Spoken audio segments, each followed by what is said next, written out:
Llywydd, and I'm grateful to be able to contribute in today's motion on the restricted roads 20 miles per hour speed limit Wales Order 2022, in which of course Wales could become the first nation in the world to adopt a 20 miles per hour default speed limit on residential streets. I say could, but I'm sure that the Labour whip is as strong as possible for all the backbenchers on that side of the chamber as well.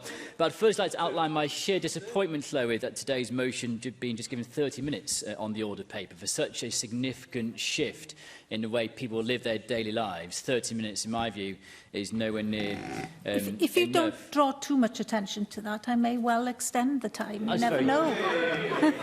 Very generous of you, Llywydd. I will not mention it. I will not mention it again. So, as Natasha Asghar mentioned, we certainly support letting our councils put 20 miles speed limits outside schools, hospitals, other areas, and I've certainly seen that impact on the school that my daughters go to, where I've seen that safety for them outside that school, especially at busy times of the day, is important. But this blanket approach across our communities, across urban roads in Wales, without recognising the vast differences in our communities, seems to me like a knee-jerk reaction. This may work in city centres where there's good infrastructure, there's good public transport in place, but many of our villages and towns, which are linked by 30-mile-per-hour roads at the moment, simply do not have that same transport system and the same connectivity, that same infrastructure. It's nothing like Cardiff, it's nothing like Swansea, Minister. These rural villages and towns are going to be suffering because of this. As we know, the Welsh Government's currently trialling this scheme across areas in Wales, including, as member for Alan Deeside pointed out, in Buckley in North Wales, which I had the pleasure of meeting up with residents and local representatives there last week. And I'm in meeting with those residents in Buckley who've had this speed trial in place there. They've highlighted to me a number of issues that they believe they've noted with their eyes and noted around them. They believe that they see a higher level of pollution. They have observed more accidents and more delays. And they also feel that government have not been listening to them and to their concerns through this process. And they're concerned about the level of pollution because what they observe is cars and drivers having to drive in a lower gear, churning out more fumes.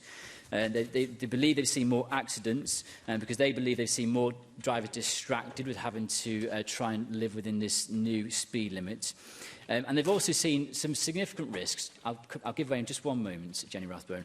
They've also seen significant risks in their interactions with cyclists as well, because they're now actually seeing cyclists overtaking cars, which seems a bit ridiculous. Jenny. As a cyclist, I agree that it is perfectly possible to go at 20 miles an hour as a cyclist, but that is a good reason for having 20 miles an hour for cars.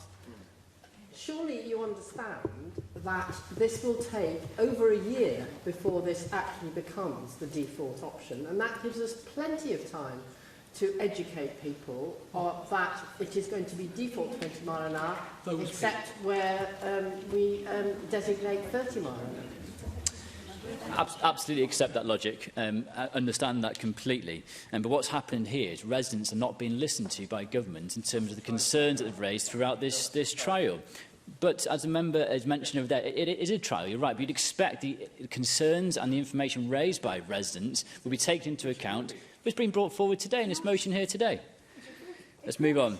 I'm sure in terms of this cost, Llywydd, talking about £33 million, as already mentioned, I'm sure that could be better spent on employing more teachers, doctors and nurses here in Wales. Along with this, there's real concern this could have a massive impact on business and the economy as well, because simply won't allow people, ordinary people, to get on with their normal life activities at the same rate, such as getting to work, dropping kids off at school. People will be spending more time in their car rather than getting on with what it is they need to do. In addition to this, a huge concern regarding the introduction of 20-mile-per-hour speed limit is whether people will be able to abide by this and the enforcement of this as well. So just this morning, a constituent of mine contacted me from Buckley saying the following: "Only this morning, as I was just pulling onto Liverpool Road, I was nearly taken out by a car overtaking 6 other cars. Luckily, I slammed my brakes on in time, but if traffic was coming the other way, it would have been fatal." There's no enforcement taking place there at the moment, and my understanding is that the police capacity to put further enforcement in place will not be there. Another constituent wrote to me and said, and I quote, Drivers checking their speed constantly, not giving their full attention to road conditions, as well as impatient drivers trying to overtake, will make the roads more dangerous, not less. I'm just sharing information. They don't like to hear what constituents or residents have to say. I'm sharing information that they are sharing with me. It's clear that the Welsh Government has not properly consulted with those who have undergone this trial. It's caused real anger across many of our communities. In addition to this, it's clear that those who have undergone the trial, it simply hasn't worked and won't work. So in light of this, I call on all members of the Senedd to reject today's order, which could have a dangerous impact and a backward step on how we go about our daily lives in Wales. Diolch yn fawr iawn.